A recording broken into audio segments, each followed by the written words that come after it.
Major funding for this program provided by the National Endowment for the Humanities, because democracy demands wisdom.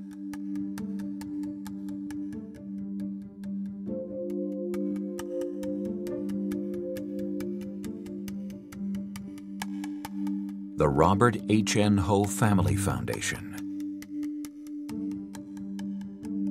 Additional funding provided by the Arthur Vining Davis Foundations, dedicated to strengthening America's future through education. The Shin Yo-en Foundation, the Bumper Foundation, and the Shelley and Donald Rubin Foundation. This program was made possible by the Corporation for Public Broadcasting and by contributions to your PBS station from viewers like you. Thank you.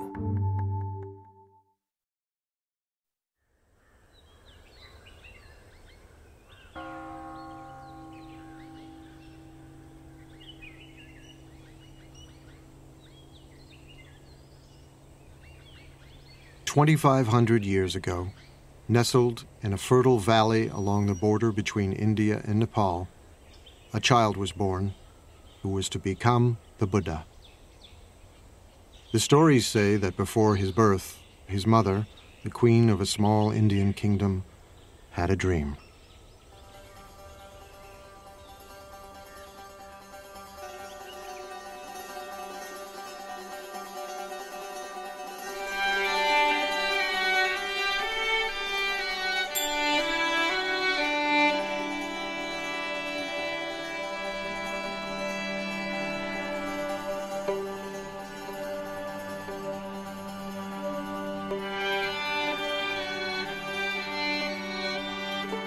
A beautiful white elephant offered the queen a lotus flower and then entered the side of her body.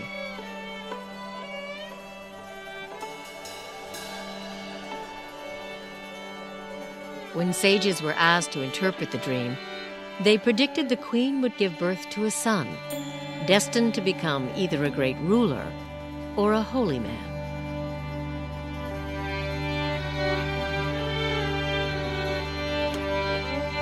One day, they said, he would either conquer the world or become an enlightened being, the Buddha.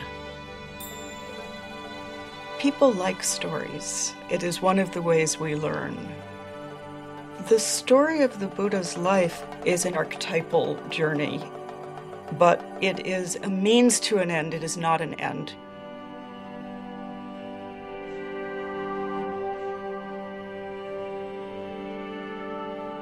Within 10 months, as a tree lowered a branch to support her, a baby boy was born, emerging from her side. 7 days later, the queen died.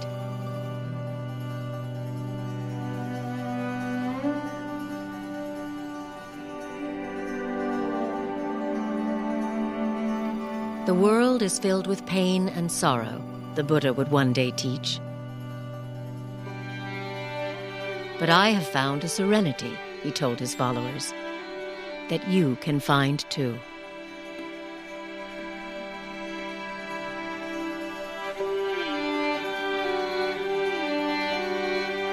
Everybody understands suffering. It's something that we all share with everybody else. It's at once utterly intimate and utterly shared. So Buddha says that's a place to begin. That's where we begin. No matter what your circumstances, you will end up losing everything you love. You will end up aging. You will end up ill. And the problem is that we need to figure out how to make that all be all right. What he actually said was that life is blissful. There's joy everywhere, only we're closed off to it. His teachings were actually about opening up the joyful or blissful nature of reality. But the bliss and the joy is in the transitoriness. Do you see this glass? I love this glass. It holds the water admirably. When I tap it, it has a lovely ring. When the sun shines on it, it reflects the light beautifully. But when the wind blows and the glass falls off the shelf and breaks, or if my elbow hits it and it falls to the ground, I say, of course. But when I know that the glass is already broken, every minute with it is precious.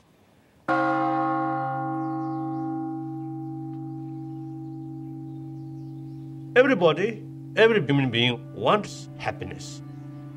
And Buddha, he acts like a teacher. You are your own master. Future, everything depends on your own shoulder. Buddha's responsibility is just to show the path. That's all. The Buddha can shine out from the eyes of anybody. Inside the buffeting of an ordinary human life, at any moment what the Buddha found, we can find.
In southern Nepal, at the foot of the Himalayas, is one of the world's holiest places, Lumbini, where, according to the sacred tales, the Buddha was born.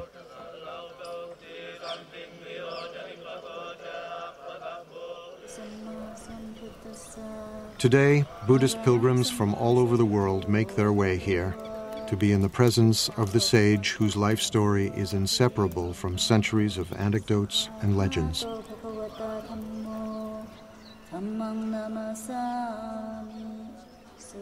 There are countless stories of the Buddha. Each tradition, each culture, each time period has their own stories.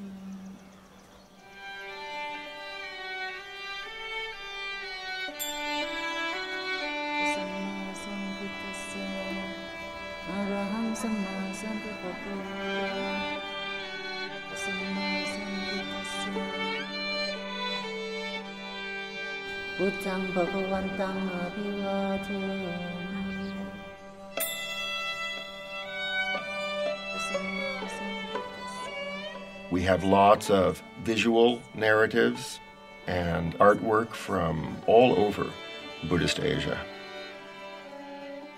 But the first written material, actually, the first biography, say, of the Buddha, really, we don't see that before about 500 years after his death.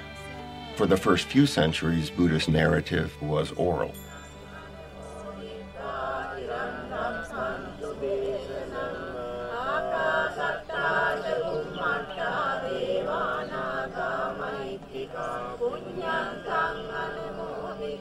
Historically, it is based on something certainly that happened. There must have been someone who corresponded with Gautama Buddha, who we don't know.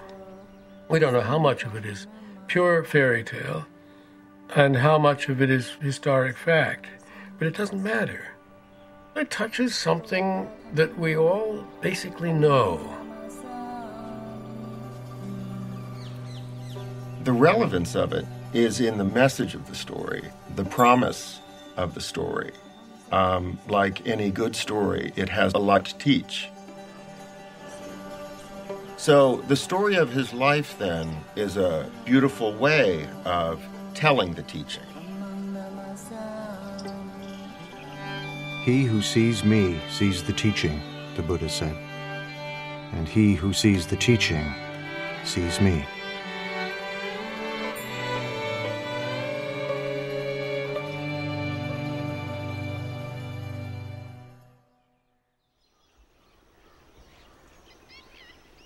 Born some 500 years before the birth of Jesus, the Buddha would grow to manhood in a town vanished long ago. For nearly 3 decades, he would see nothing of the world beyond.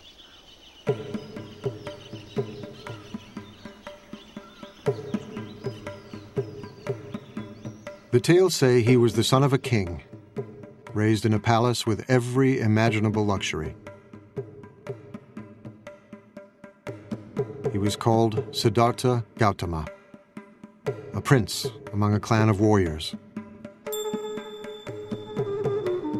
When I was a child, he said, I was delicately brought up, most delicately. A white sunshade was held over me day and night to protect me from cold, heat, dust, dirt, and dew. My father gave me 3 lotus ponds. One where red lotuses bloomed. One where white lotuses bloomed. One where blue lotuses bloomed. The father wants him to be a king, wants him to conquer the world, to be the emperor of India, which at that time was 16 different kingdoms. And it was predicted that he would be able to conquer wherever he wanted if he remained as a king. So the father was creating this artificial environment to coddle him. His father wanted to prevent him from ever noticing that anything might be wrong with the world, because he hoped that he would stay in the life they knew and loved and not go off as was predicted at his birth and possibly become a spiritual teacher rather than a king. Shielded from pain and suffering, Siddhartha indulged in a life of pure pleasure. Every whim satisfied, every desire fulfilled. I wore the most costly garments, ate the finest foods. I was surrounded by beautiful women.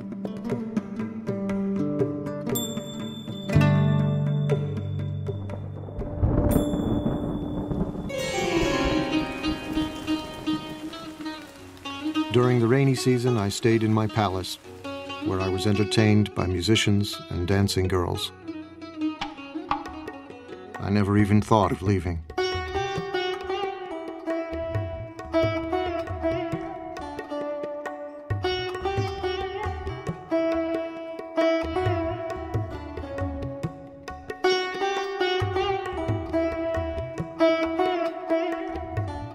When he was 16, his father, drawing him tighter into palace life, married him to his cousin.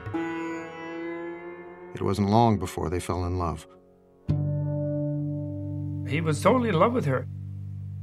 There is a story that on their honeymoon, which was about 10 years long, at one time they rolled off the roof that they were making love on while in union, and they fell down but landed in a bed of lotuses and lilies and didn't notice they had fallen.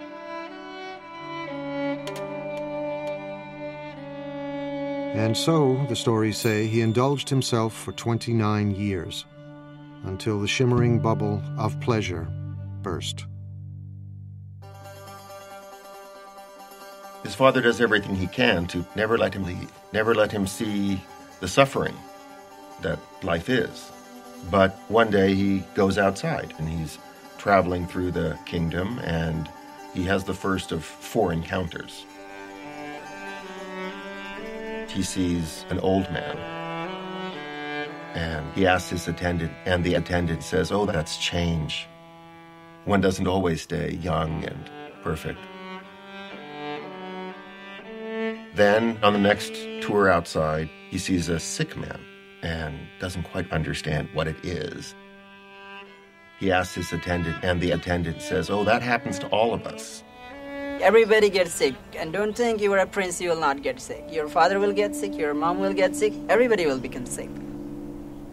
Then he sees that it isn't just the sick person, in fact it's universal, and something is stimulated inside of him, so he keeps getting the chariot driver to take him out, and he sees, horror after horror. And on his 3rd trip outside, he meets a corpse. And he recognizes impermanence and suffering and death as the real state of things, the world that he had been protected from, shielded from, kept from seeing. And he was shocked. He was shocked, and he realized, this is my fate too. I will also become old. I will also become ill. I will also die. How do I deal with these things?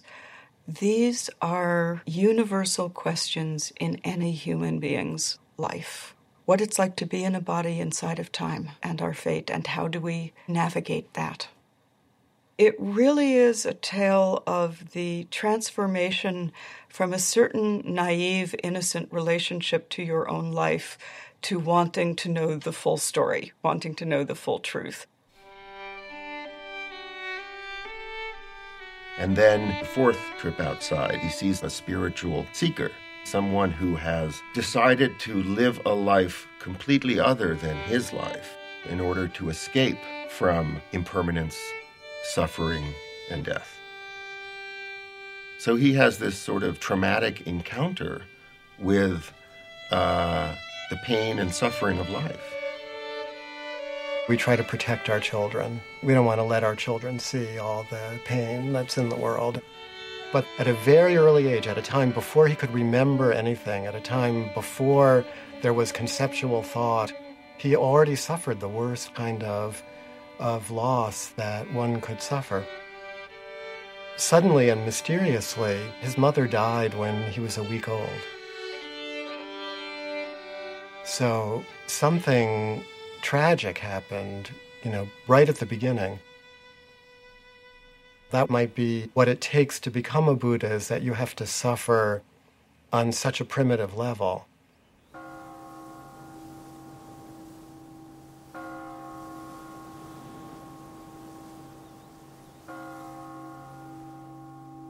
"29 years old, profoundly troubled, Siddhartha was determined to comprehend the nature of suffering.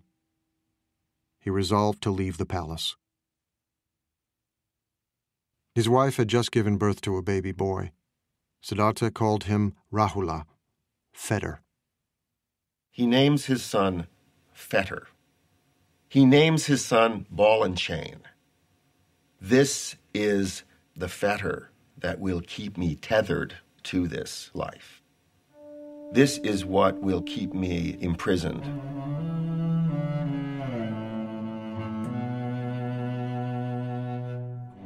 Late one summer evening, Siddhartha went into his wife's room. A lamp of scented oil lit up. His wife lay sleeping on a bed strewn with flowers, cradling their newborn son in her arms. He gazed from the threshold, deep in thought. If I take my wife's hand from my son's head and pick him up and hold him in my arms, it will be painful for me to leave. He turned away and climbed down to the palace courtyard. His beloved horse Kantaka was waiting. As he rode toward the city's northern wall, he leapt high into the air. Mara, the tempter god of desire, was waiting. You are destined, Mara told him, to rule a great empire. Go back, and worldly power will be yours.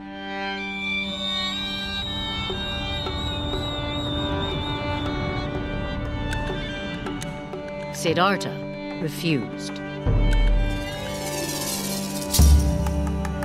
He left grief and probably absolute puzzlement and dismay in the hearts of wife, in the infant son who was innocent and yet was suddenly fatherless, and of course his own father. But there is no knowledge won without sacrifice.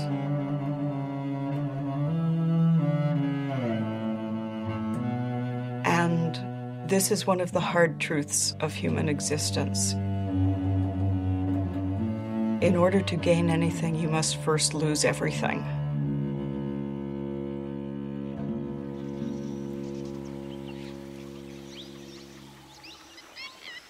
Siddhartha was alone in the world for the first time. On the bank of a nearby river, he drew his sword. Although my father and stepmother were grieving with tears on their faces, he said, I cut off my hair, I put on the yellow robes and went forth from home into homelessness. I had been wounded by the enjoyment of the world, and I had come out longing to obtain peace.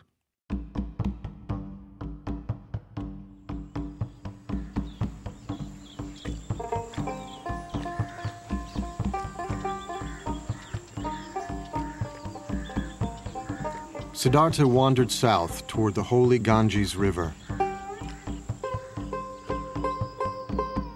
Once a great prince, now he became a beggar, surviving on the charity of strangers.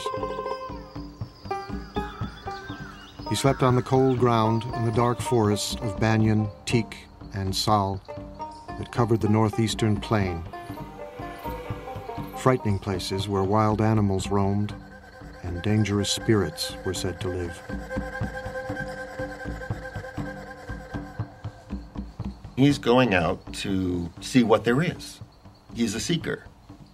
He doesn't have a teaching yet. He doesn't have an understanding yet. He doesn't have an insight yet. He doesn't have a solution yet, but he recognizes the problem.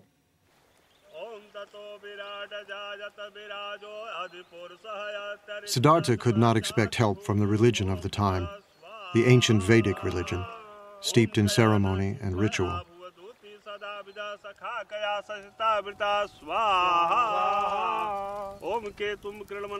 Some of its rituals still live on in ceremonies conducted by Hindu priests, who chant Vedic formulas more than 2,500 years old.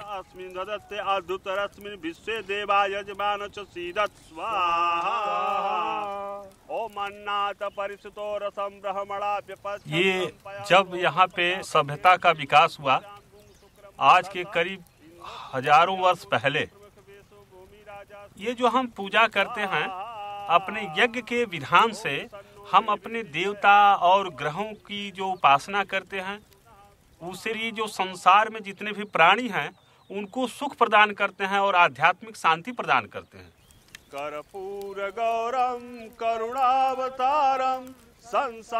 For centuries, the Vedic rituals had commanded respect for the gods and inspired conviction. But by Siddhartha's time, the rituals no longer spoke to the spiritual needs of many Indians, leaving a spiritual vacuum and a sense of foreboding. The gods become less important than the rituals themselves. It's a period of great unrest. It's a period of social upheaval, social change. Cities were growing, generating new wealth and spiritual hunger. As one ancient voice cried out in despair, "The oceans have dried up, mountains have crumbled, the pole star is shaken, the earth founders, the gods perish. I'm like a frog in a dry well." A lot of people aren't satisfied with the religion that they grew up in. And when Prince Siddhartha decides to give up his life, he's doing something that lots of other people were doing. Siddhartha joined thousands of searchers like himself, renunciants, men and even a few women who had renounced the world, embracing poverty and celibacy, living on the edge, just as spiritual seekers still do in India today.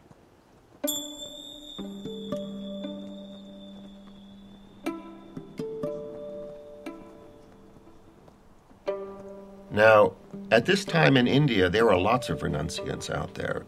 It's a flourishing renunciant tradition. There are many different people who have given everything up and practice austerities and meditate in order to escape from the cycle of death and rebirth. The notion of reincarnation is something that's part of Indian culture, part of Indian civilization, part of Indian religion, that was there long before the Buddha. And it was the in a sense, the problem that the Buddha faced. Suffering didn't begin at birth and finish with death. Suffering was endless.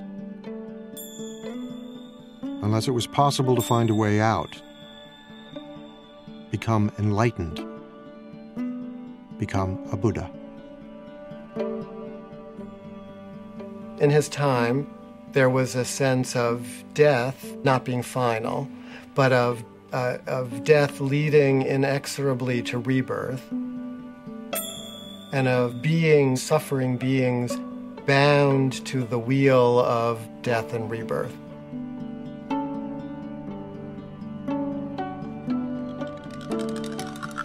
It is said that Siddhartha had lived many lives before this one.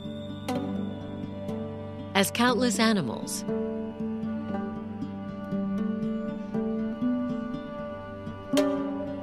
innumerable human beings,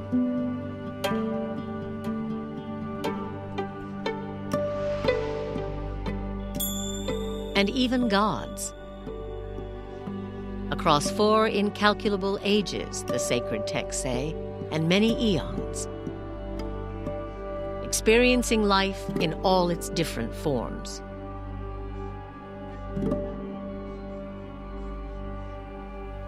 Siddhartha's previous lives, many eons, sometimes as a human being, sometimes as an animal,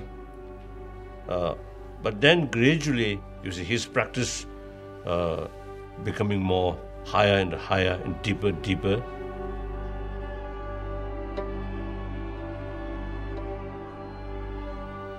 The idea is from life to life to progress more and more toward the enlightenment and become wiser and wiser. Some beings will stubbornly insist on their ignorance and their egotism, and they will charge ahead, grabbing and eating what they can in front of themselves and being dissatisfied, but thinking that the next bite will do it. And they will die and be reborn, die and be reborn in infinite times. It could take them, billion lifetimes if they're very stubborn, And becoming a Buddha, becoming enlightened, is the only way of getting out of the continual cycle of death and rebirth. Now, rebirth here isn't the popular notion that, my past life I was Cleopatra floating down the Nile or Napoleon. It's as if every life is going through junior high school again, over and over and over.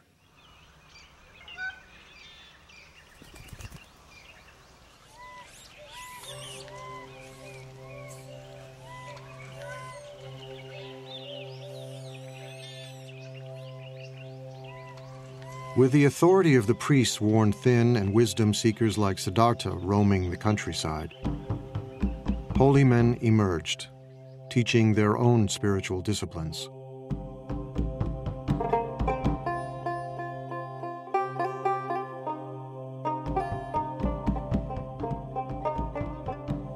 Siddhartha apprenticed himself to one of them, a celebrated guru who taught that true knowledge could never come from ritual practice alone.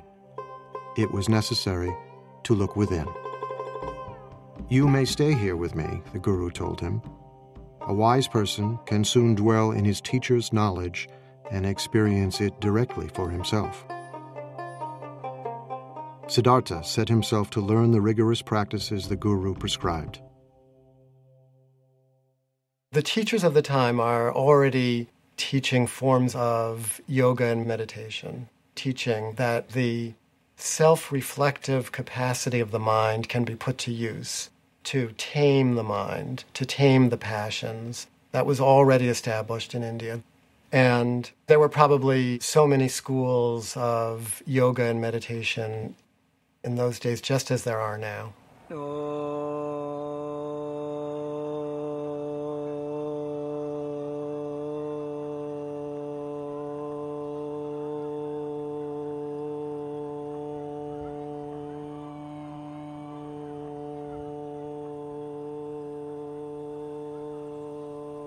योग केवल शरीर के लिए नहीं है। शरीर के लिए तो अपने आप स्वाभाविक रूप से लाभ मिलता ही है।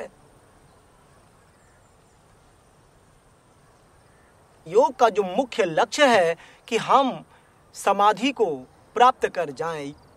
सर्वे भवन्तु सुखिना तुरंत नहीं आता। सर्वे by the Sadhana.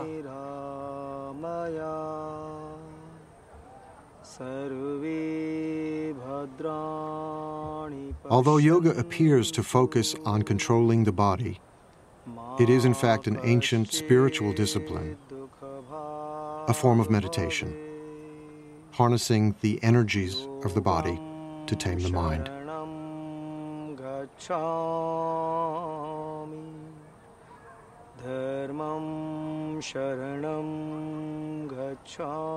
Some yogis learn to sit without moving for hours, breathing more and more slowly until they seem to be barely breathing at all. Om Shahana Vavatu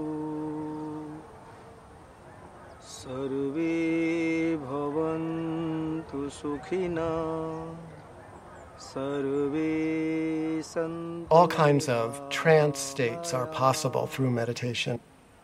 If you hold the mind, if you concentrate the mind on a single object, be it a word or a candle flame or a sound, it's possible to transport the mind into all kinds of interesting places.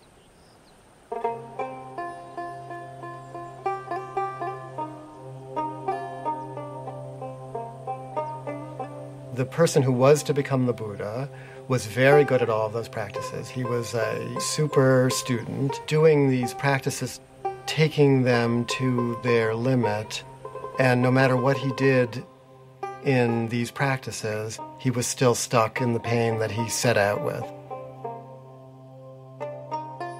He ascends to these very rarefied states of consciousness, but it's not permanent. And it does not bring penetrating truth into the nature of reality. So these become a temporary escape from the problem of existence, but they don't solve the problem.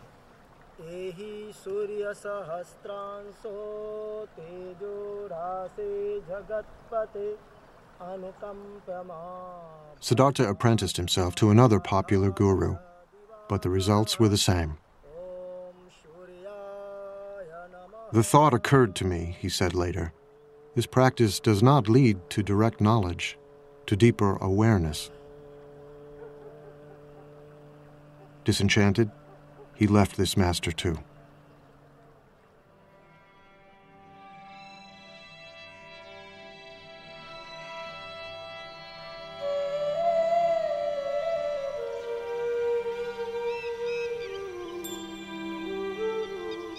Siddhartha continued to drift south, still searching for the answer to his questions. Why do human beings suffer? Is there any escape? He's trying and trying and searching, and he already experienced extreme luxury, so now he tries extreme deprivation.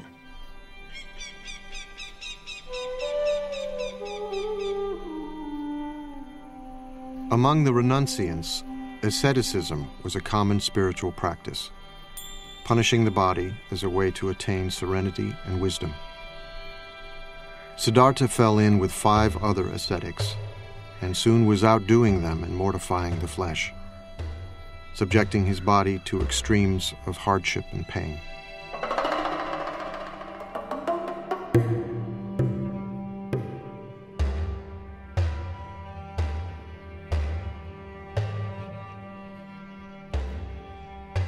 The body represents a fundamental problem. Old age brings a decrepitude to the body. Sickness brings pain and suffering to the body. And death is ultimately the cessation of the functioning of the body. So there was a sense that if you could punish the body sufficiently, you could escape its influence. You could transcend some of the limitations that the body seemed to impose. The ascetic pursues the truth by taking the requirements of survival down to the absolute minimum possible. Barely enough food to stay alive, no protection from the elements, no heat. Sit in the cold, sit in the rain. Meditate fiercely for all the hours of awakening. The step of renunciation, of shedding everything, of dying, the feeling that one is dying to one's life as it was, is essential to being reborn as someone who sees.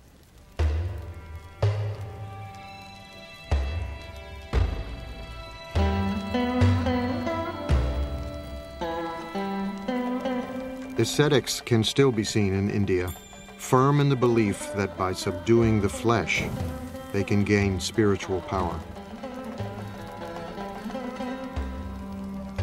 सत्य क्या है? एक time बुद्धि लेने में 24 घंटे में एक सेकंड अपने को प्रत्यक्ष बता देता है कि सत्य क्या है. था छोड़ दिया टोला बंद. इसलिए सोचता हूँ कि हर चीज मोह नहीं रखता. ये मार्ग जो आगे बढ़ने के लिए इसमें मैं मोह नहीं रखता. मोह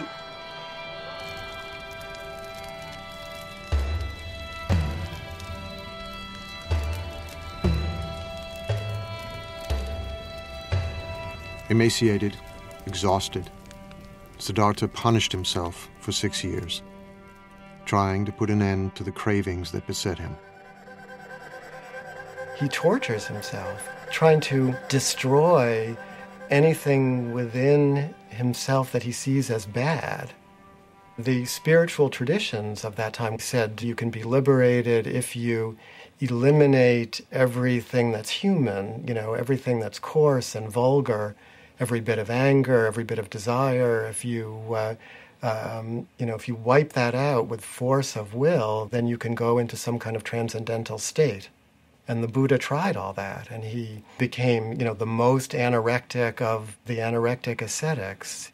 He was eating 1 grain of rice per day. He was drinking his own urine. He was standing on 1 foot. He was sleeping on nails. He did it all to the utmost.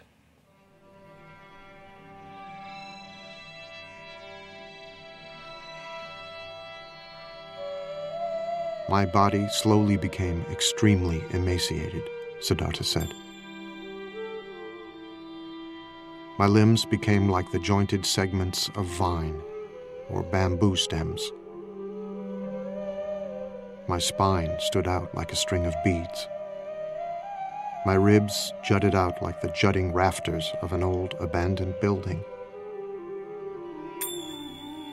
The gleam of my eyes appeared to be sunk deep in my eye sockets, like the gleam of water deep in a well. My scalp shriveled and withered like a green bitter gourd, shriveled and withered in the heat and wind.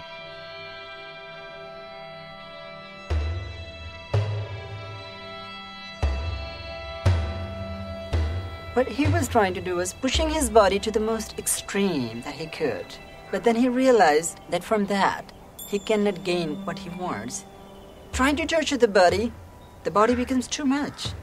The whole attention is given to the body, nothing else. He surrendered himself completely to the hard training that he was given. And what he discovered, having tried this completely for many years, was that he had not answered his question. It hadn't worked. He was on the verge of death, dying, unawakened, when he remembered something.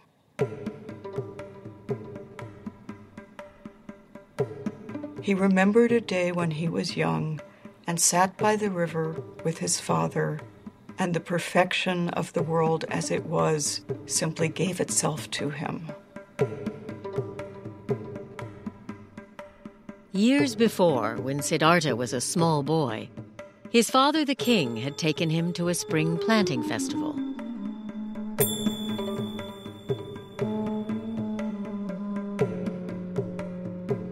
While he watched the ceremonial dancing, he looked down at the grass.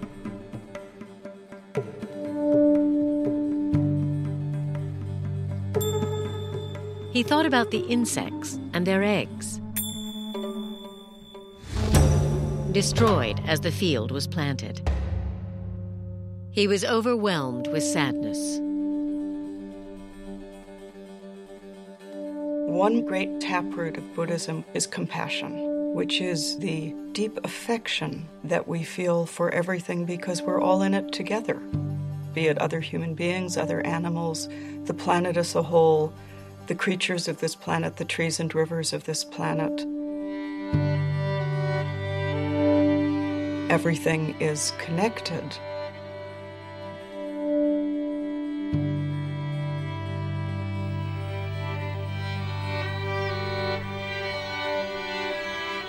It was a beautiful day. His mind drifted.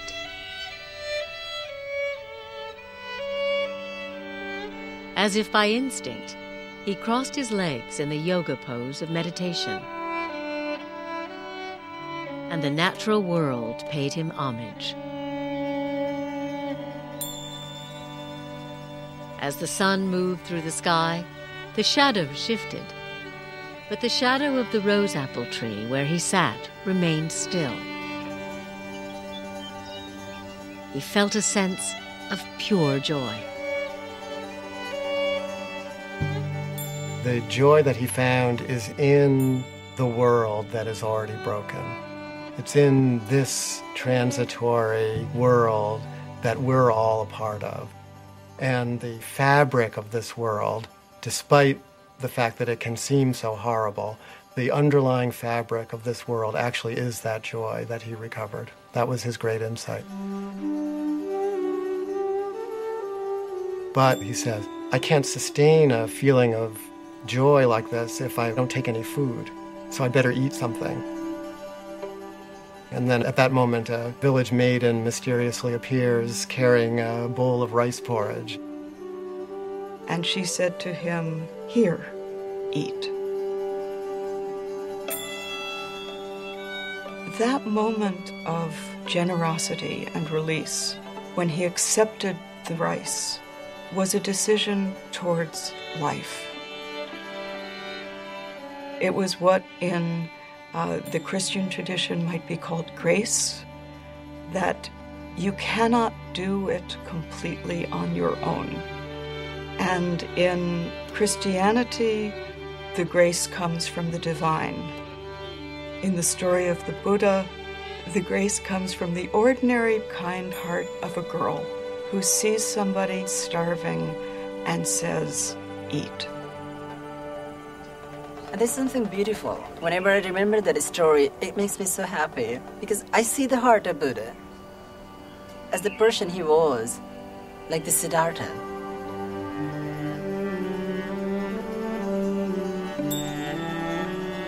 This dish was the dish he used to be fed by his stepmother, rice pudding. He was missing that so much. And then he remembered maybe further and further, and he remembered about his wife, about his son, and the deepest emotions that he had suppressed. They overpowered. They came up. They were still there. He had a feeling of missing. He had a feeling of seeing his son, and a feeling of being near his loved ones. They were so powerful. Oh, this must have soaked his whole entire being. He was actually an utter failure. He had been clinging to the path of asceticism, and when he took the food, what followed was a return of his original question. Life is painful. Life involves change. This is still a problem. The problem didn't disappear.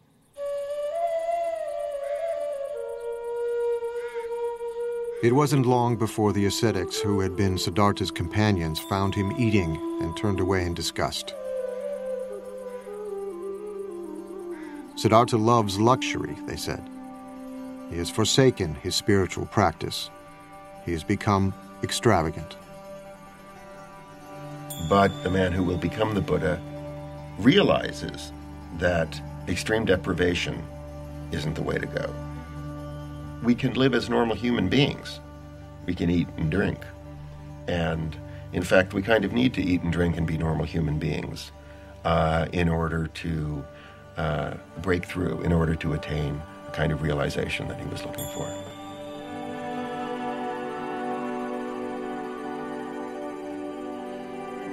Siddhartha had put his faith in 2 gurus. They hadn't helped him. He'd punished his mind and body. That had almost killed him. Now, he knew what he must do. To find the answer to his questions, he would look within and trust himself.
Bodh Gaya is a small town in northeastern India.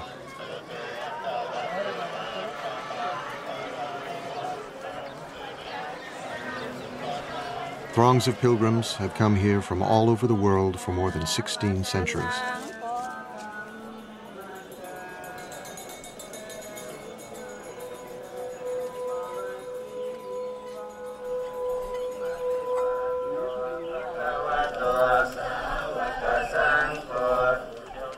For Buddhists, there are hundreds of holy places, but none more sacred than this one. Bodh Gaya is the sacred point from which the Buddhist faith radiates.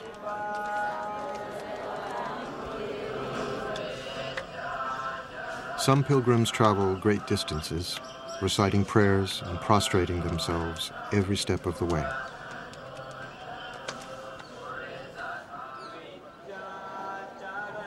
It is their Mecca and Jerusalem.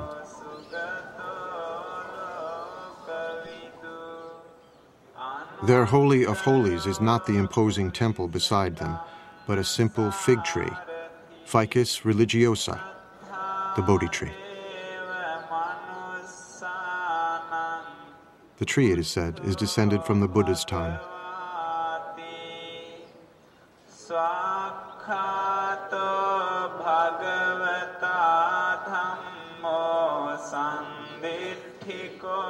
Every pilgrim knows the story of how Siddhartha, after accepting the rice milk from the young girl, put aside the rags he was wearing, bathed himself in a nearby river, and strengthened, sat down in the shade of the Bodhi tree and began to meditate. It was springtime. The moon was full. Before the sun would rise, Siddhartha's long search would be over. He sat down under a Bodhi tree in the shelter of the natural world in all of its beauty and fullness. And he said, "I will not move from this place until I have solved my problem. Let my skin and sinews and bones dry up, together with all the flesh and blood of my body," he said. "I welcome it. But I will not move from this spot until I have attained the supreme and final wisdom." All at once, Mara, Lord of Desire, rose to challenge him.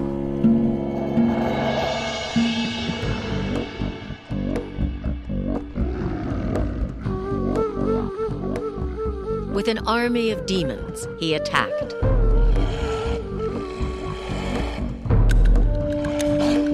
Siddhartha did not move, and their weapons turned into flowers.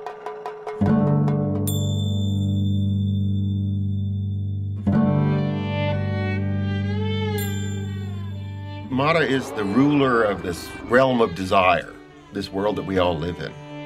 And what he's afraid Siddhartha is going to do when he attains enlightenment and becomes the Buddha is conquer that world. That is, he's going to do away with desire. He's going to wreck the whole game. Mara did not give up. He sent his 3 daughters to seduce him.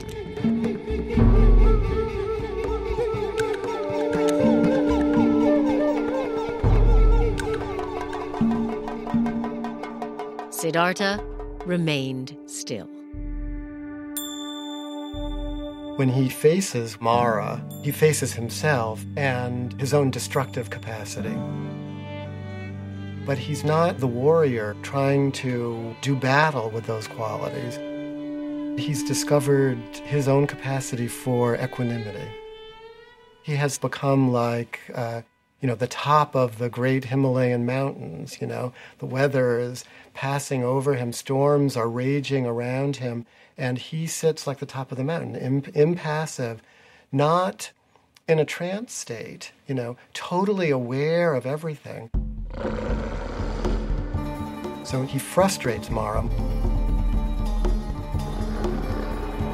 Siddhartha resisted every temptation Mara could devise. The Lord of Desire had one final test.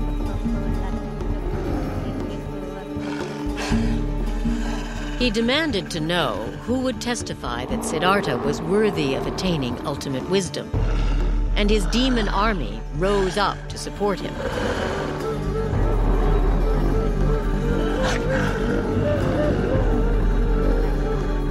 Siddhartha said nothing. He reached down and touched the ground, and the earth shuddered.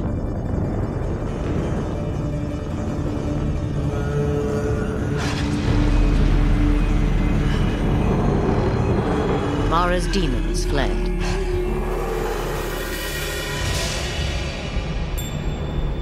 The Buddha reaches down and with his finger touches the earth. He says, "The earth is my witness." He said, "Mara, you are not the earth. The earth is right here beneath my finger." And the earth is what we're talking about. Accepting the earth, not owning the earth, not possessing the earth, but the earth just as it is, abused and exploited and despised and rejected and plowed and mined and shat on and everything else, it's still the earth, and we owe everything to it.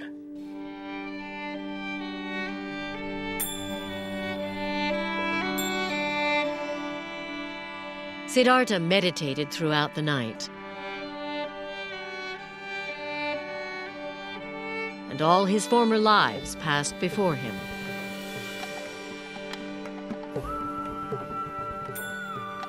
He remembers all his previous lives, infinite numbers of previous lives. Female and male and every other race and every other being in the vast ocean of life forms. And he remembered that all viscerally, so that means his awareness expanded to be all, so that all the moments of the past were completely present to him. He gains the power to see the process of birth, death, and rebirth that all creatures go through. He's given this sort of cosmic vision of the workings of the entire universe.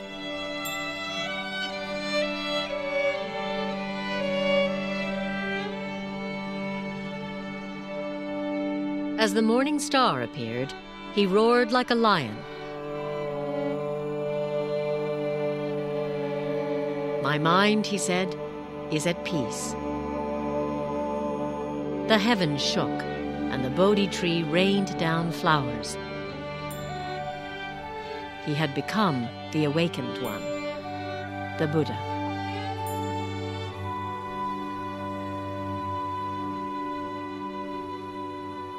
Something new opens up for him, which he calls nirvana, or which he calls awakening.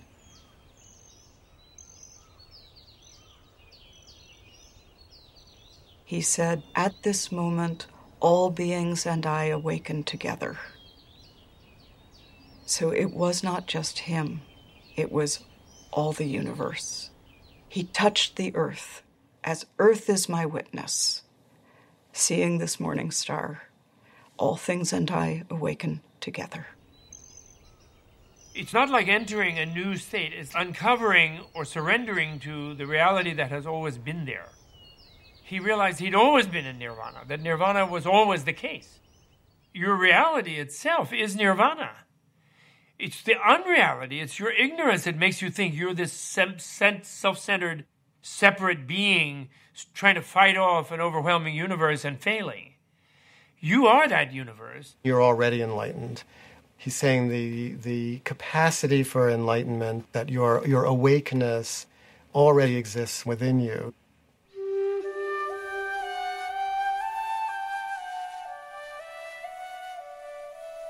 Nirvana is this moment seen directly.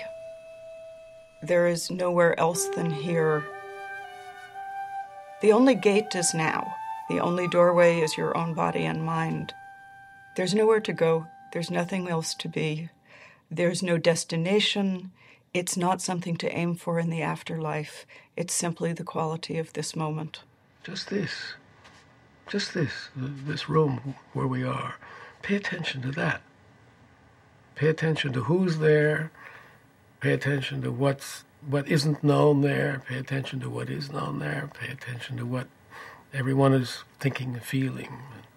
What you're doing there. And pay attention. Pay attention.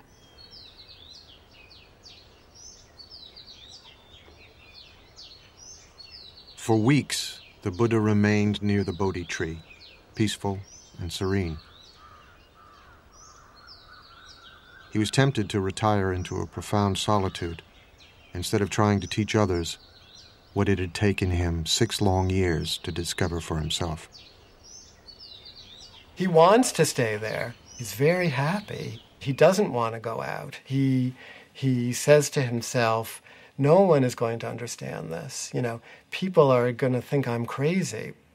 They're going to think I'm nuts. Buddha saw the nature of the people. Envy and jealousy and strong negative mental states. All the people in the world, they are like the fishes wriggling in the very shallow water. So Buddha, he himself, afraid to teach the people.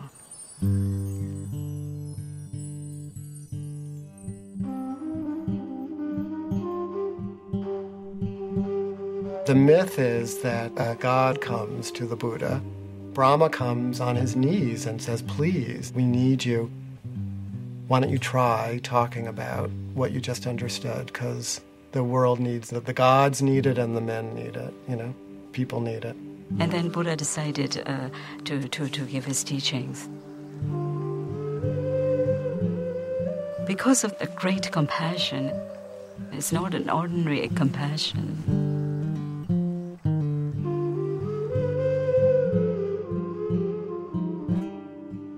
When you feel the feelings of others, you automatically don't want them to feel bad.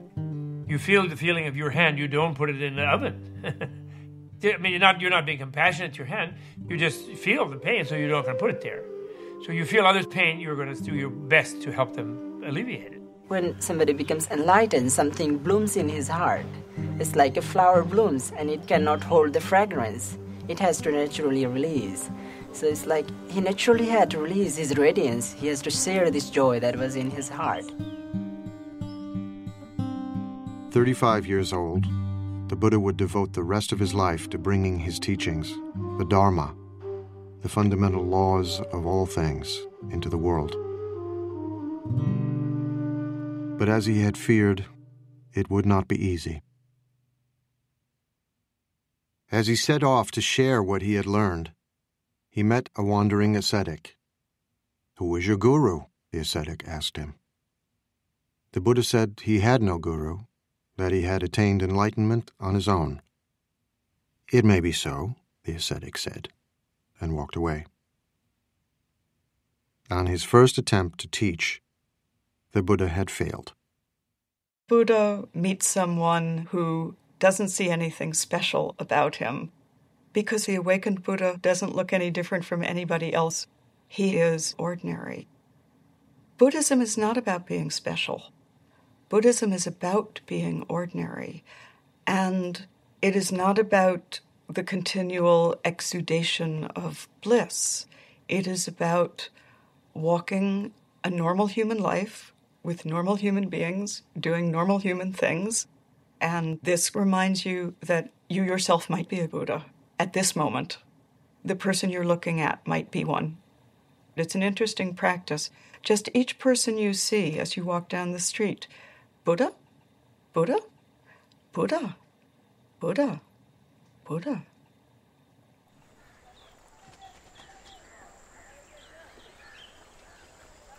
From Bodh Gaya, the Buddha walked west nearly 200 miles and crossed the Ganges River. He was still searching for a way to explain to others what he feared was unexplainable, the path to the enlightenment he himself had experienced.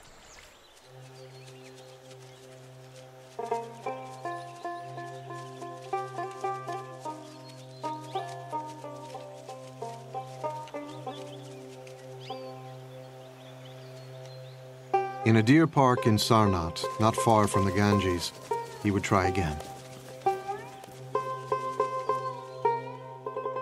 His 5 former companions were still practicing the austerities he himself had abandoned. From far off they saw me coming, and on seeing me made a pact with one another, the Buddha recalled. "Friends, here comes Siddhartha, living luxuriously, straying from his ascetic practice. He doesn't deserve to be bowed down to." These are his buddies who were just disappointed and disgusted with him for giving in after they'd all been trying to starve themselves into enlightenment. So they're a little distrustful at the beginning. They refer to him as an equal, and he then tells them, no, that's not the term you should use when you refer to a Tathagata, to a being who's gone beyond. And so he sets them straight. And they then become the first people to hear the content of what he realized under the Bodhi tree. His first teaching would later be called Setting in Motion the Wheel of the Dharma, because it brought the Buddha's message into the world for the first time.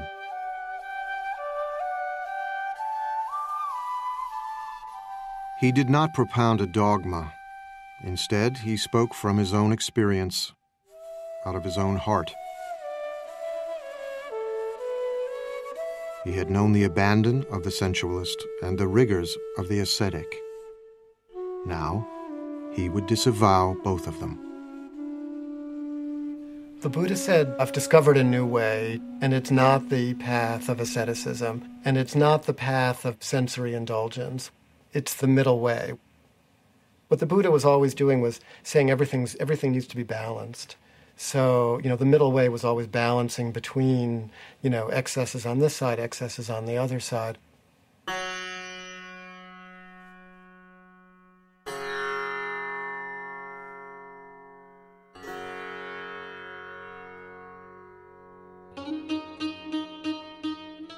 Fair goes the dancing when the sitar is tuned. Tune us the sitar, neither high nor low, and we will dance away the hearts of men.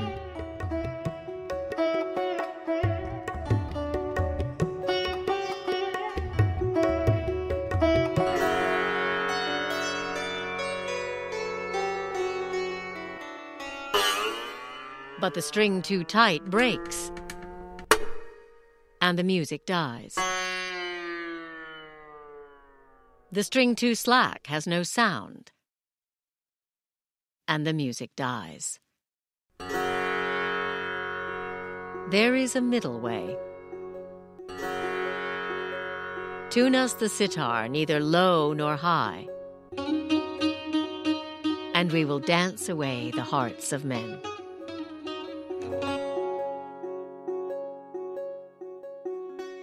The path to enlightenment lay along the middle way, the Buddha taught, and the ascetics listened. Now he would answer the question that 6 years before had provoked his spiritual journey, the question of suffering. Buddhists don't have a creation story. There is no creator deity. It's not really of interest. It's not an issue. What's of interest is the problem of human suffering and the solution to human suffering.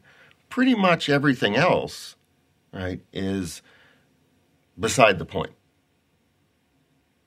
The Buddha's analysis of suffering came in the form of what have come to be called the Four Noble Truths. There is no commandments or anything. The first noble truth is that there is suffering in this world. Generally, this suffering has been mistranslated. Suffering is not entirely accurate to the word that the Buddha probably used.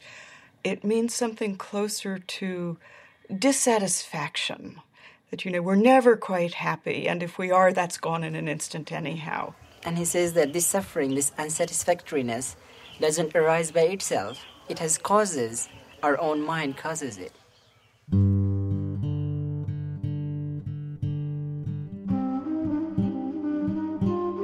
While the second noble truth asserts that suffering has a cause, the third noble truth makes an astonishing claim. You really can be free of suffering by understanding the cause of suffering. Nobody tells you that. And so that was a huge announcement. The problem, Buddha taught, is desire. How to live with the confused and entangling desires of our own minds. People often misunderstand Buddhism as saying, in order to wipe out suffering, you have to wipe out desire. If that was what the Buddha was saying, then where does the desire for enlightenment fit in? The Buddha is saying, be smart about your desires. Desire must be there. Without desire, how can lead our life? Without desire, how can achieve Buddhahood? Strong desire to become Buddha. But desire to harmful, that bad. With the fourth and final noble truth, the Buddha laid out a series of instructions for his disciples to follow, a way of leading the mind to enlightenment called the Noble Eightfold Path, the cultivation of moral discipline, mindfulness, and wisdom. They are, as I like to think of them, a set of possible recipes that you can try on your own life and see which one makes the best soup. The Buddha didn't speak for long, but when he was finished, the 5 skeptical ascetics had been won over. They became his first disciples. Word quickly spread of the sage teaching in the deer park at Sarnath. Hundreds came to hear him and became disciples too. Many were wealthy merchants or their sons, living just 5 miles away in a thriving trading center on the Ganges, the holy city of Benares.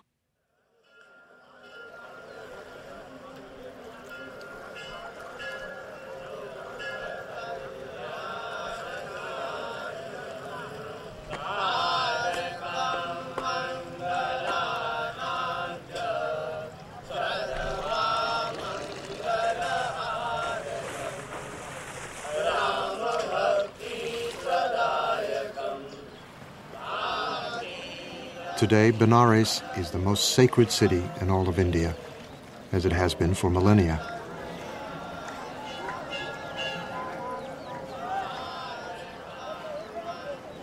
Even before the time of the Buddha, pilgrims came here to worship their gods and bathe in the holy river of heaven.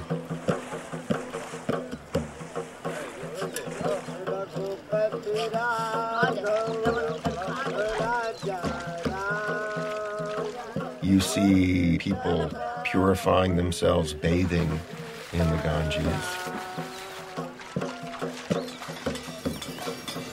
You see priests performing rituals.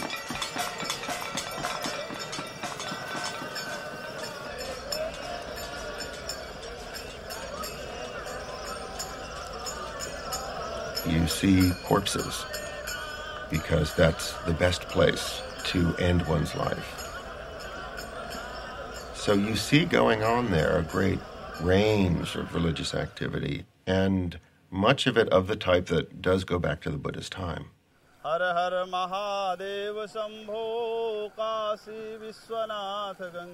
Many of today's sacred ceremonies on the Ganges echo the ancient practices of the Vedic priests, the Brahmins.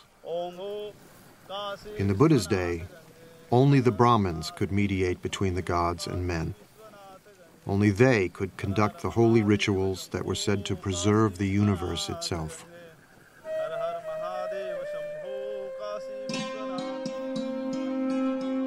The Brahmin priests stood at the pinnacle of a rigid social hierarchy, a sacred system of caste.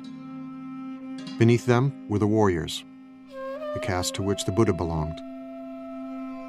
Below them were farmers. At the bottom were the servants, and still lower, outcasts. Those social groups are not merely social conventions, but rather they're hardwired into the nature of the universe.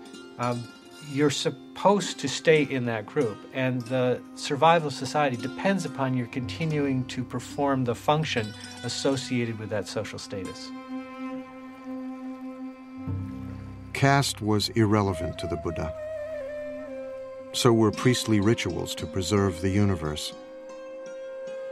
His teachings focused on the universe within.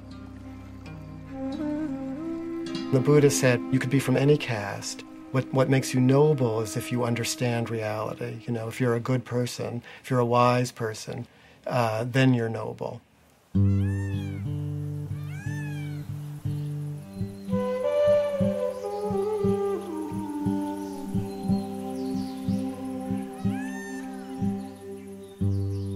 In time, a devoted gathering of monks formed around the Buddha at Sarnath, near the Ganges. Broken stones and fallen pillars mark what remains of what grew to be a vibrant monastic community, the Sangha.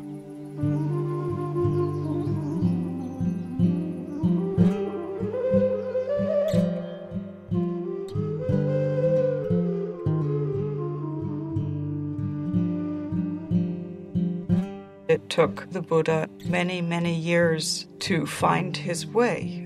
But he didn't want it to be so hard for people. And so he established a community who could live together and help one another.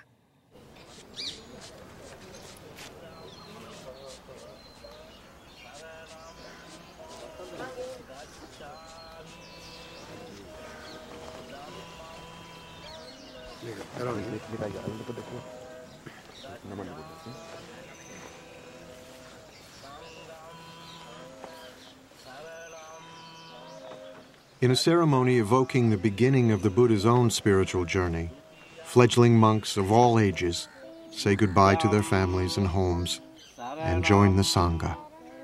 Gacchami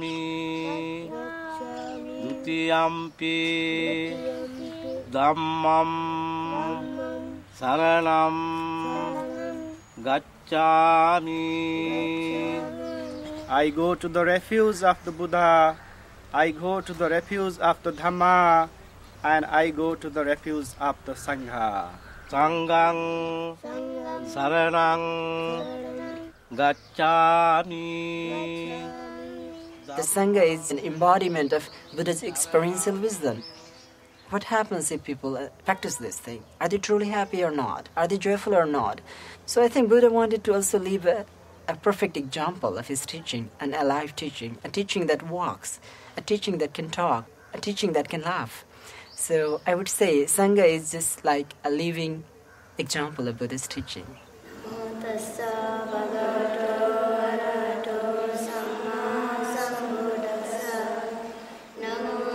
The first Sangha was a radical institution, open to people of every caste and remarkable for the times in which the Buddha lived, to both men and women. The Buddha was part of a culture deeply suspicious of women. The attitude towards women at the time was very critical, and many things were impossible for them.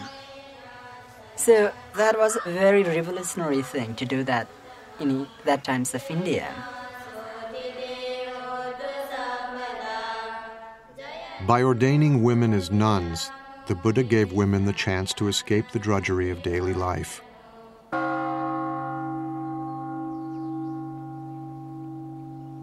Life was so hard for most women that entering the Sangha was a liberation, as we know from their ecstatic, heart-rending poems. So freed, so thoroughly freed am I, from my pestle, my shameless husband and his sunshade making, my moldy old pot with its water snake smell. Aversion and passion I cut with a chop. Having come to the foot of a tree, I meditate, absorbed in the bliss. What bliss!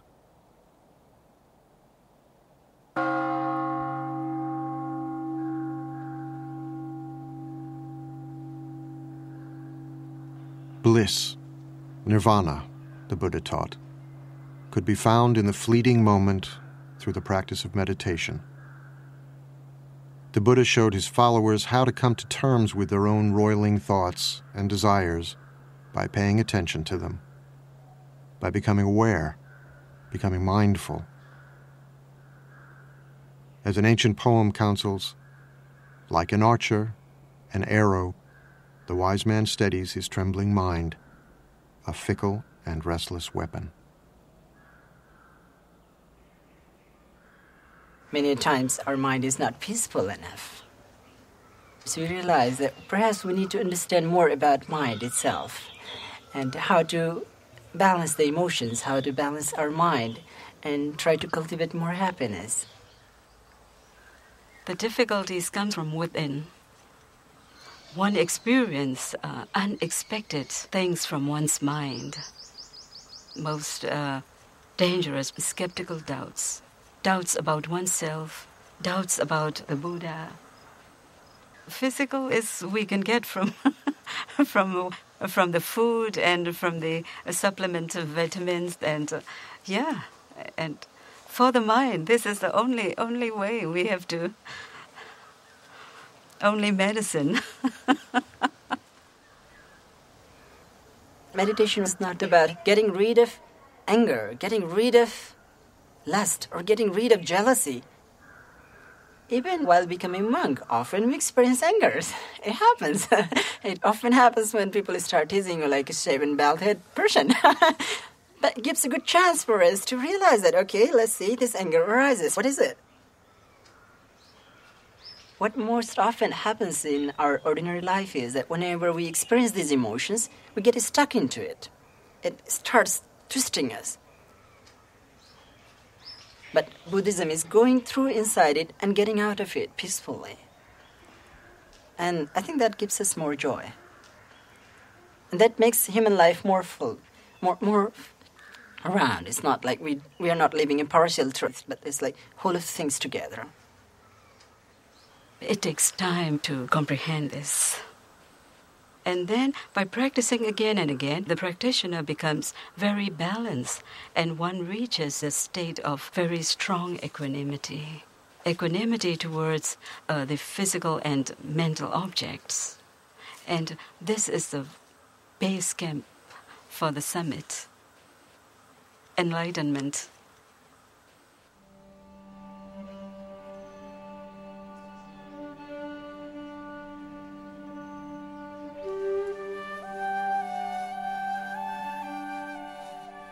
After washing my feet, a disciple said, I watched the water going down the drain.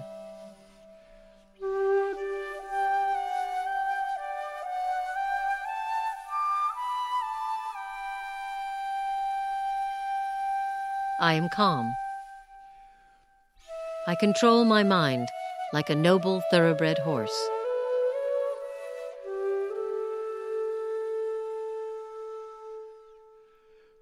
Taking a lamp, I enter my cell. Thinking of sleep, I sit on my bed.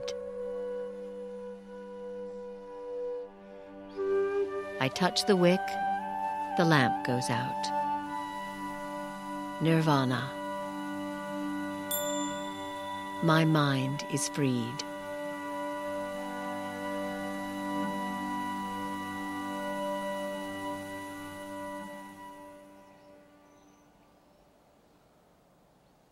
The mind is as restless as a monkey, the Buddha taught. Who you are, what you think of as yourself, is constantly changing. Like a river, endlessly flowing, one thing today, another tomorrow.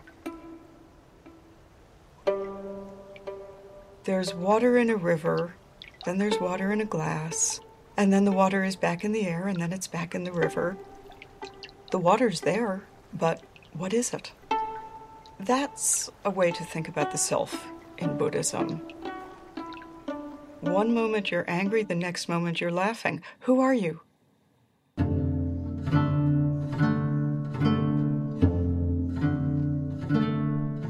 A seed becomes a plant.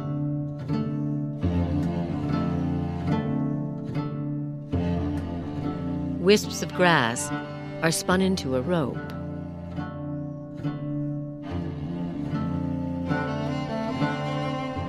A trickling stream turns into a river.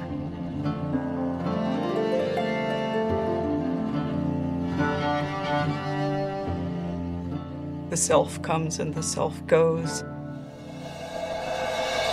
Simply notice how from one moment to another, yourself is actually not as much the same as we think it is. What the Buddha realizes is that if we can get rid of this fundamental misunderstanding of the nature of the self, based on egotism, we won't cling to things, we won't screw up everything we do because we're thinking about it in the wrong way. Once you stop centering your feelings about your feelings on yourself, what naturally arises is simple compassion. Compassion for your own suffering, compassion for the suffering of others. Even the most abstract of the Buddha's teachings had a practical, ethical dimension. Compassion, the Buddha taught, comes from understanding impermanence, transience, flow, how one thing passes into another, how everything and everyone is connected. When this is, that is. From the arising of this comes the arising of that. When this isn't, that isn't. From the cessation of this comes the cessation of that.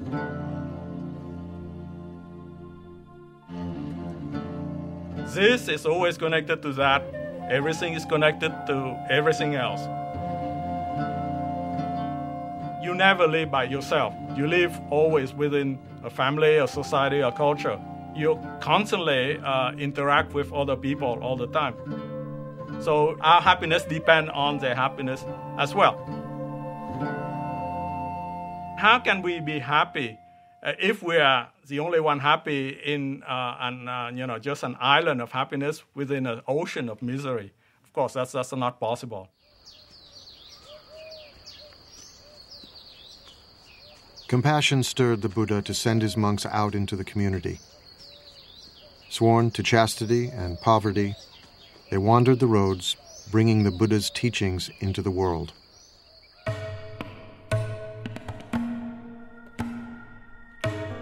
Go forth, monks, for the happiness of the many, out of compassion for the world. There are beings whose eyes have little dust on them, who will perish if they do not hear the teaching. But if they hear the teaching, they will gain liberation. The monks exist by begging. We think of begging as kind of a bad thing. Begging in this tradition is a good thing. It's a sign of spiritual purity. You're not allowed to beg tomorrow's lunch today. Only today's lunch. Then you can't eat from noon until dawn the next day. Then you have to go out and get another lunch. And then in exchange for lunch, you give a lecture. Unless they say we don't want to hear about it, then you don't. But that's the only thing but that forces you to interact with the lay community. And if you're not serving them, if you're not doing something useful for them, they won't put anything in your bowl, and that will be the end of your community.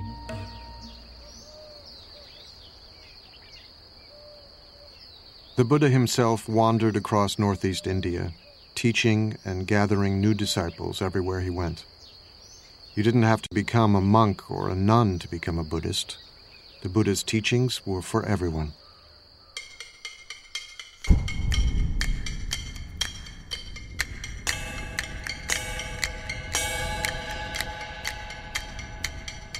Everything is burning. What is burning? The eyes are burning. Everything seen by the eyes is burning.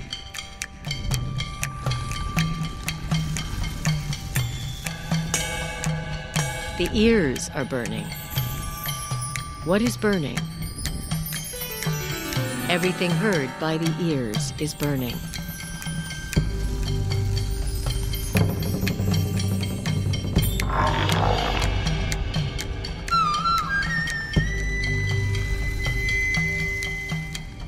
The nose is burning. Smells are ablaze. The tongue is burning. Tastes are ablaze. The body is burning. The mind is burning. We're on fire. We may not know it, but we're on fire, and we have to put that fire out. We're burning with desire, right? We're burning with craving. Everything about us is out of control. The Buddha goes on to talk about the three poisons: greed and anger and ignorance, and how the three poisons are what is making the fire. And the way out of doing this is not to deny the three poisons, but to recognize that if you turn them round, you come to their opposites. Instead of greed, you have generosity. Instead of anger, you have compassion. And instead of ignorance, you have wisdom.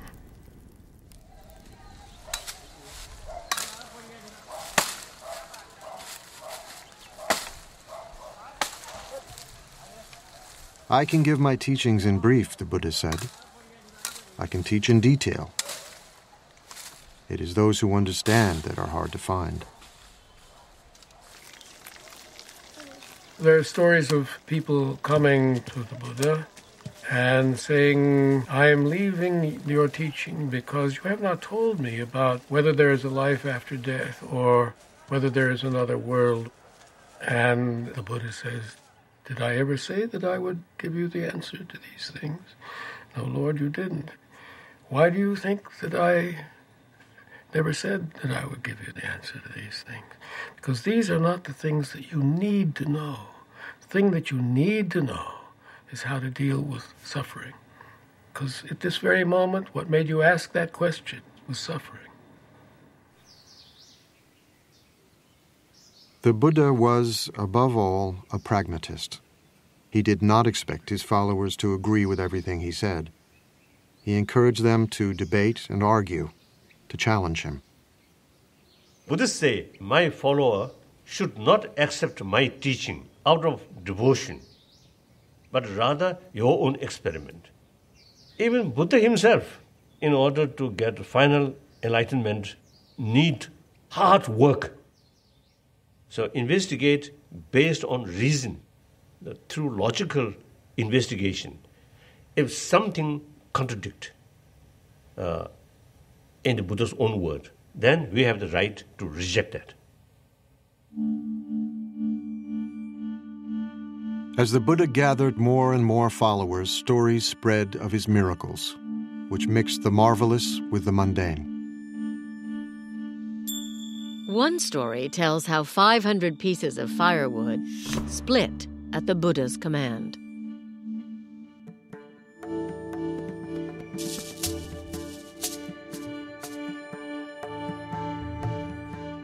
In another, a mad elephant charged wildly down the street, forcing everyone to flee.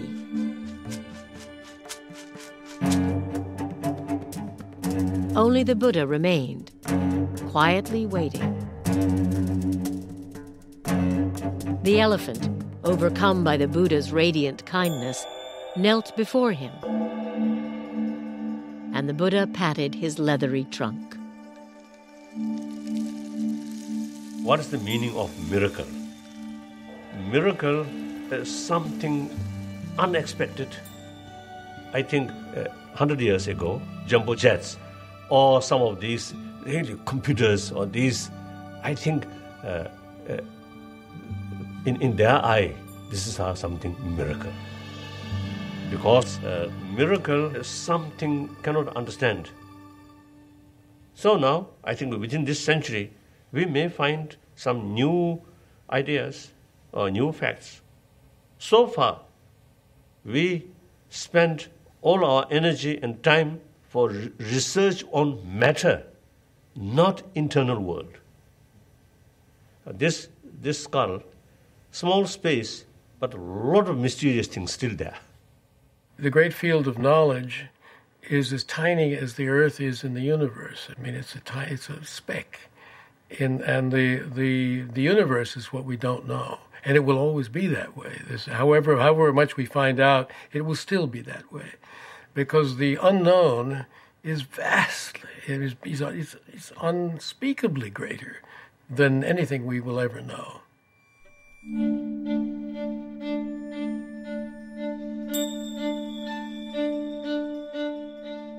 In one of the most storied miracles, the Buddha strode on a jeweled walkway suspended in midair, while streams of water spouted and flames flashed from his body, shooting out to the very edge of the universe.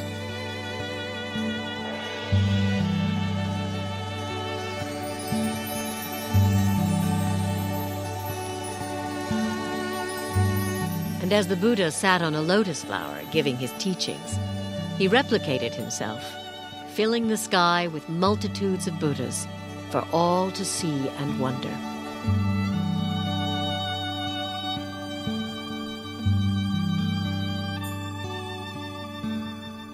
Do we believe that literally? Does it matter whether we believe it literally? What many of those miraculous stories are about is the sheer wonder of it all.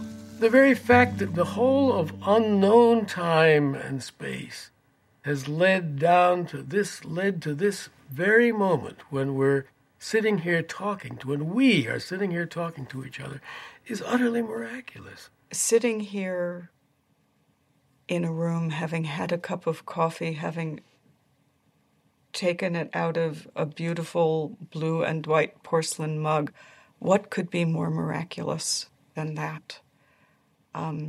Everyday life around us is already so implausible and so glorious that what need for further miracles? And that's the teaching of the Buddha.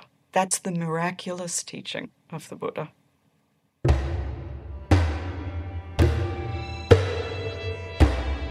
Violence, the Buddha taught, always leads to more violence. To the slayer comes a slayer. To the conqueror comes a conqueror. He who plunders is plundered in turn. War was endemic in the Buddha's age, ravaging northeast India again and again. Although kings and their ministers sought his counsel, the Buddha offered no grand political vision. he was powerless to stop the killing and the fighting. Even the men, women, and children of his former kingdom were massacred by a marauding king, forced into pits and trampled by elephants.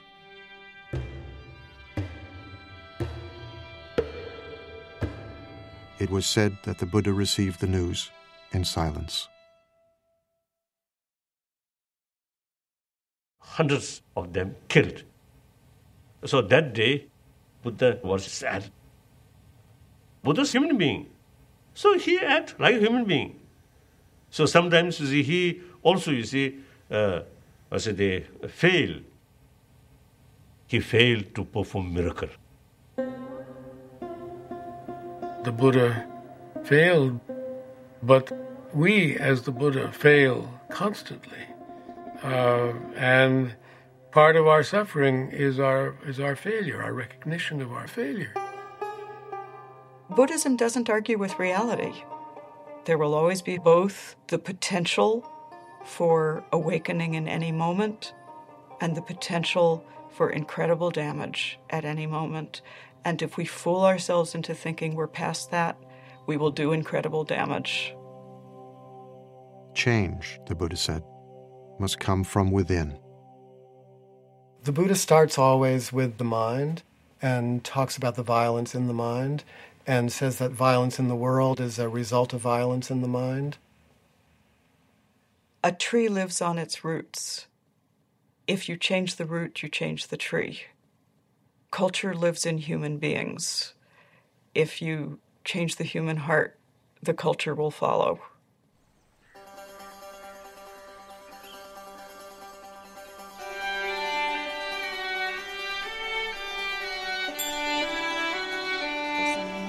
For decades, the Buddha shared his teachings all across northeastern India.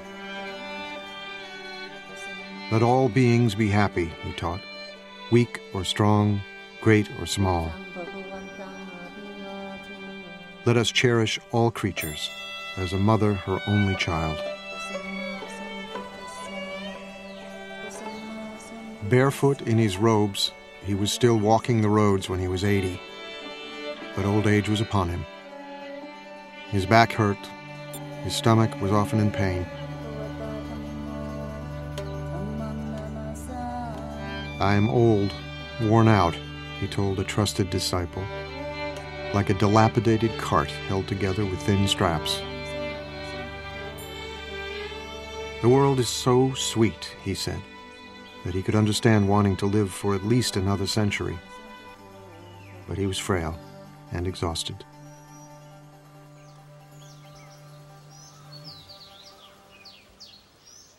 He became ill near Kushinagara, a remote village near the border of Nepal, when he was offered a meal which would prove deadly. The food was spoiled. He ate what was offered to him, and it said that he knew it was bad, but he took it anyway because it was offered and didn't want the person who offered it to feel bad because it was his time.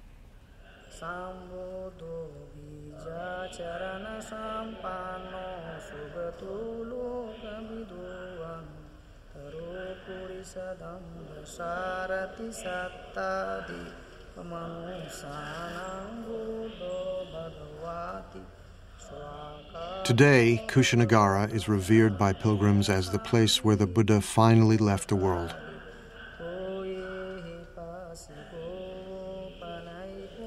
It was in Kushinagara where he grew weak and asked to be laid on his side in a quiet grove of sal trees.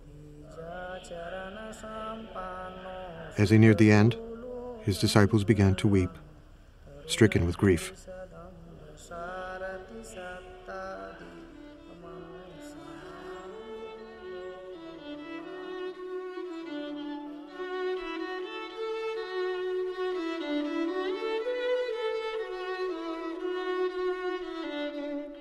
But the Buddha reassured them. All things change, he said. Whatever is born is subject to decay. He's saying this is a natural process.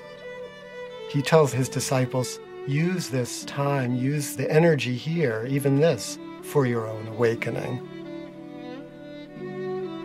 So he used even his own death and their sadness as a time to remind them of what their real task was.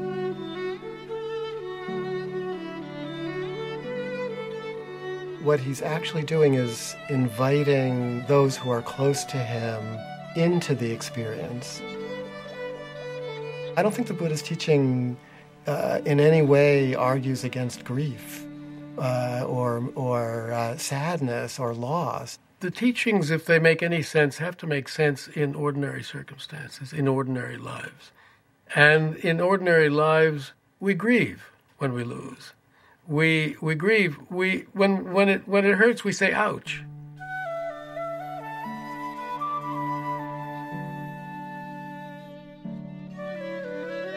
Buddhism is trying to look at things the way they are, the way it is, just as it is. It hurts. This is life. This is our life. And our relation to life involves losing it, too.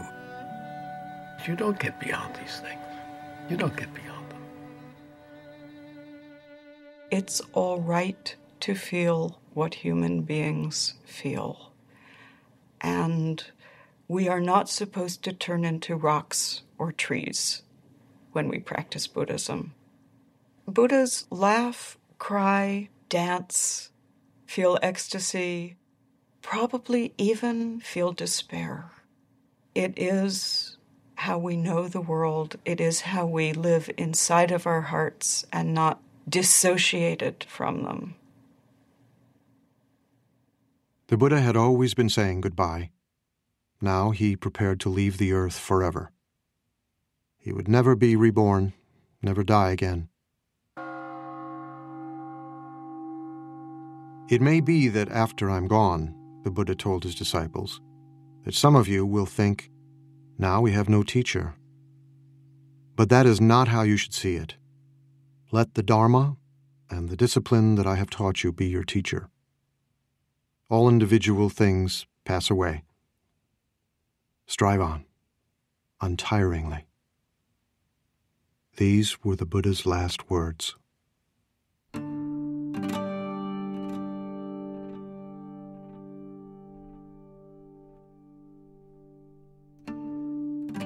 The Buddha died peacefully.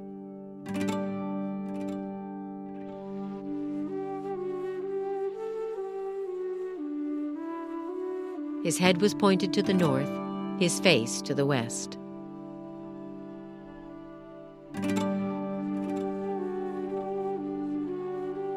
The stories tell how the earth shook, and the trees suddenly burst into bloom.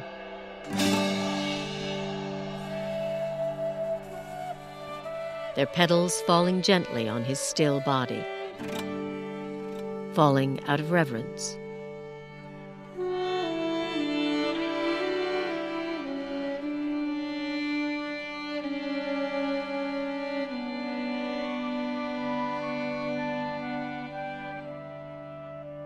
Divine coral flowers and divine sandalwood powders fell from above on the Buddha's body, out of reverence.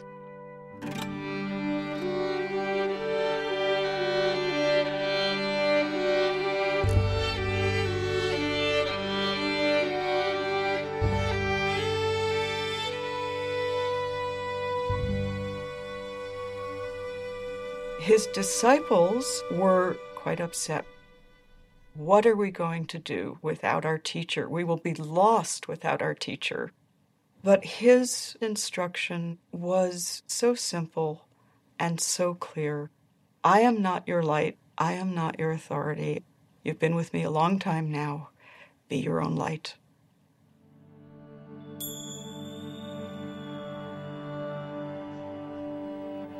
The Buddha saw death and life as inseparable. These are two sides of the same thing. Death is always with us. Death is part of the whole large unknown. And if we are unable to smile at the idea of the unknown, we're in real trouble. That's the realism that the Buddha was talking about. trying to come to terms with reality.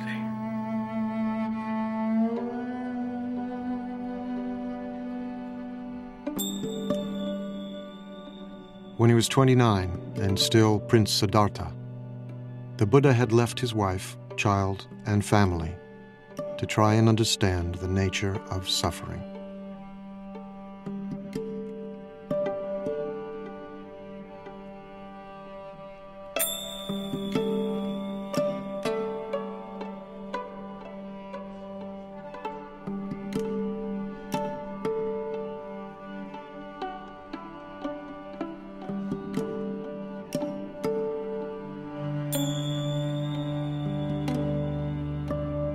He had attained enlightenment, shared what he had learned,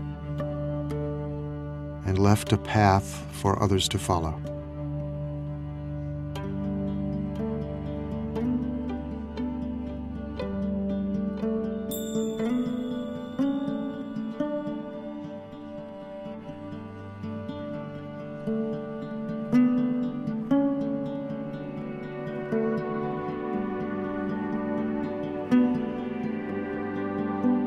Now he was gone. But before he died, he had asked his followers to remember him by making pilgrimage to the place of his death, to where he gave his first teachings,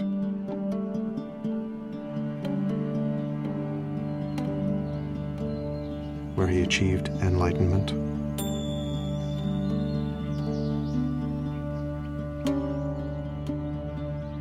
and where he was born.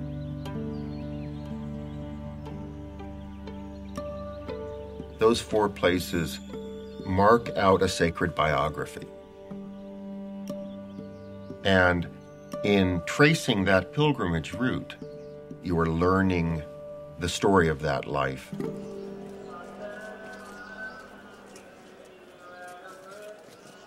At places of pilgrimage, temples were built, images were installed, and relics were enshrined. Millions of people get immense inspiration. Buddha's spirit always there. But real Buddha's holy places is within oneself. That's important. So real Buddha's sacred place we must build within ourselves. We must build within our heart.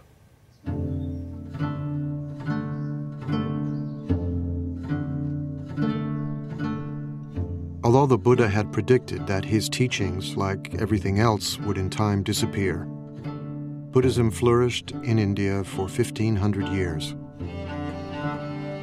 Spread into Sri Lanka, Central and Southeast Asia, Tibet, China, Korea, Japan, and in the 20th century, to Europe and the Americas, adapting different forms and shapes wherever it took root, attracting many millions of men and women who practiced the Buddha's teachings both within and outside the monastic community.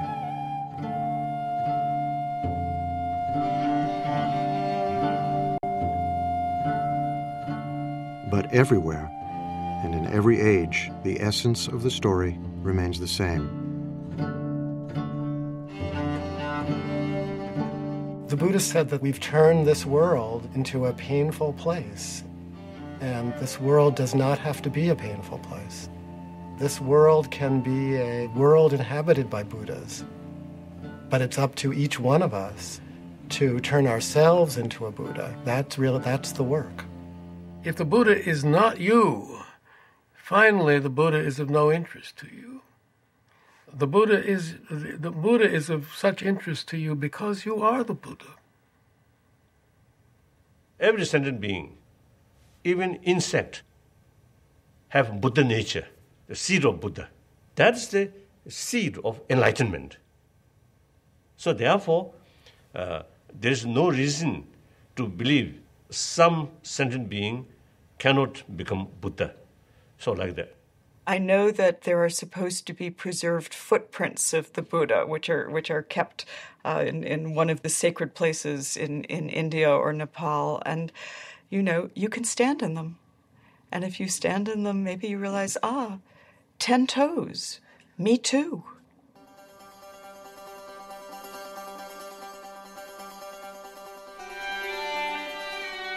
There is a story of a Brahmin who one day found the Buddha under a tree, calmly meditating. The Buddha's mind was still. He radiated such power and strength that the Brahmin was reminded of a tusker elephant.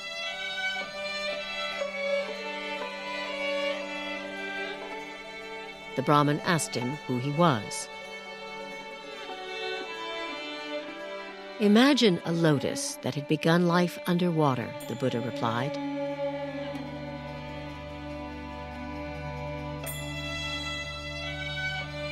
But grew and rose above the surface until it stood free.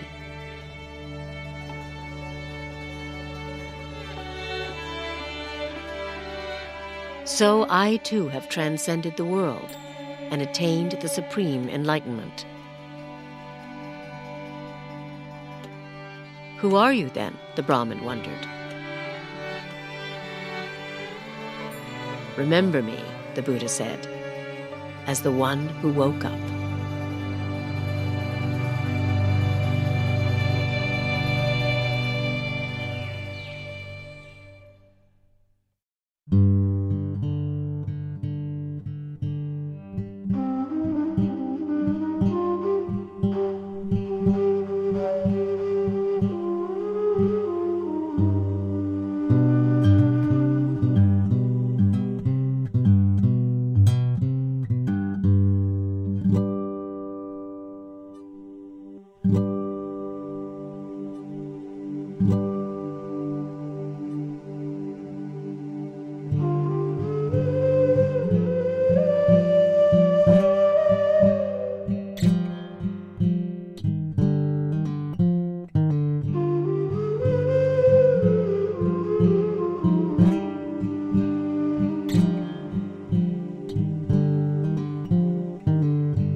Major funding for this program provided by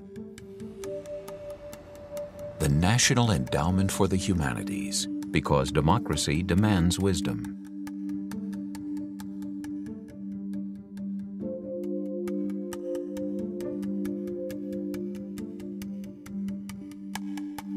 The Robert H. N. Ho Family Foundation. Additional funding provided by the Arthur Vining Davis Foundations, dedicated to strengthening America's future through education. The Shin Yo-en Foundation, the Bumper Foundation, and the Shelley and Donald Rubin Foundation. This program was made possible by the Corporation for Public Broadcasting and by contributions to your PBS station from viewers like you. Thank you.